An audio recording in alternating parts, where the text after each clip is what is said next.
Hi hello everyone, welcome to Raji home style. నేను మీ రాజేశ్వరి అండి. ఈరోజు రాజీ హోమ్ స్టైల్లో చౌచౌ రెసిపీ అండి.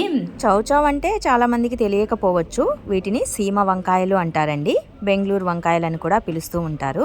ఈరోజు రాజీ హోమ్ స్టైల్లో చౌచౌ రెసిపీని మసాలా కాంబినేషన్తో ఏ విధంగా చేసుకోవాలో వీడియోని నేను మీకు షేర్ చేస్తానండి.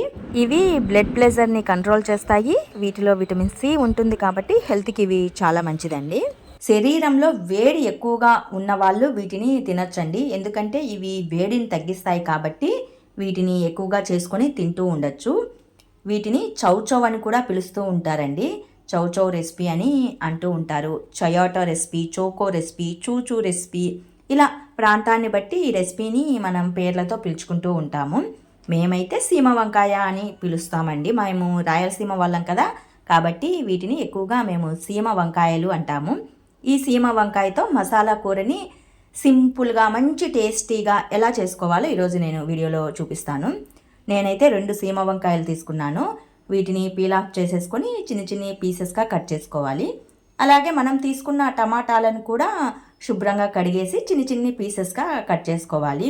టమాటాలు ఎక్కువగా, సీమ వంకాయలు తక్కువగా అలా కాకుండా రెండింటిని ఈక్వల్గా తీసుకున్నామంటే కూర అనేది మంచి టేస్టీతో ఉంటుందండి. ఇలా పీసెస్గా కట్ చేసుకున్న తర్వాత మసాలాకి ప్రిపేర్ చేసుకోవాలి.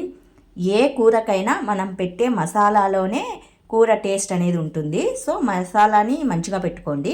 ఒక చిన్ని మిక్సీ జార్ తీసుకొని 2 టేబుల్ స్పూన్ల చిల్లీ పౌడరు, 3 టేబుల్ స్పూన్ల ధనియా పౌడరు, కట్ చేసిన కొబ్బరి ముక్కలు, ఒక గుప్పెడుమైన వేయించి పెట్టిన పల్లీలు, కొద్దిగా అల్లం, కొద్దిగా వెల్లుల్లి వేసుకొని కొన్ని వాటర్ని వేసుకొని ఫైన్ పేస్ట్ లాగా మిక్సీ పట్టేసుకోవాలి. మసాలా అనేది ఈ రేంజ్లో ఉంటే గనక కూర చక్కగా మంచి టేస్టీతో ఉంటుందండి.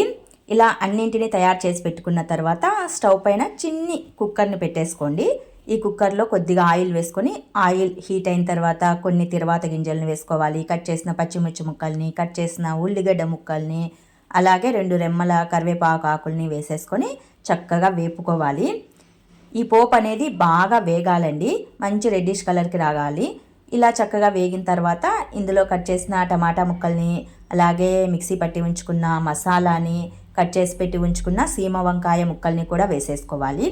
ఇవన్నీ వేసిన తర్వాత స్టవ్ని కొద్దిగా మీడియం ఫ్లేమ్లోకి టర్న్ చేసేసుకొని ఒక 5 నిమిషాల పాటు ఆయిల్లో బాగా మగ్గించుకోవాలండి. ఇలా మగ్గించుకోవటం వలన కూర అనేది మంచి టేస్టీతో ఉంటుంది. మసాలా పచ్చివాసన అనేది కూడా రాకుండా ఉంటుంది. ఇలా మసాలా మగ్గిన తర్వాత ఫైనలీ ఒక చిన్ని గ్లాస్మైన వాటర్ని యాడ్ చేసేసుకొని స్టవ్ని హై ఫ్లేమ్లోకి టర్న్ చేసేసుకొని ఉప్పు, తగినంత పసుపు రెండింటిని వేసేసుకొని మూత పెట్టేసి చక్కగా మనం ఉడికించుకోవాలి. ఒక 2-3 విజిల్స్ వస్తే చాలండి. ఎక్కువ విజిల్స్ పెట్టద్దు, తొందరగానే ఉడికిపోతుంది. కాబట్టి 2 లేదా 3 విజిల్స్ వచ్చేంత వరకు ఉడికించుకుంటే సరిపోతుందండి. ఈ కూరను మనం చపాతీలోకి వేసుకొని తినచ్చు. రోటీ, నాన్స్, పుల్కా ఇలాంటి వాటిలలోకి అయితే కరెక్ట్గా సూటబుల్ అవుతుందండి.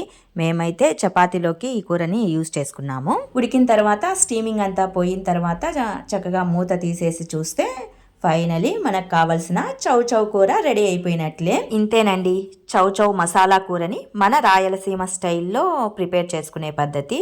మరి మీకు నేను చేసిన ఈ సీమ వంకాయ మసాలా కూర తయారీ విధానం నచ్చినట్లయితే మరికొన్ని ఇలాంటి వీడియోస్ కోసం do subscribe my channel. Thank you.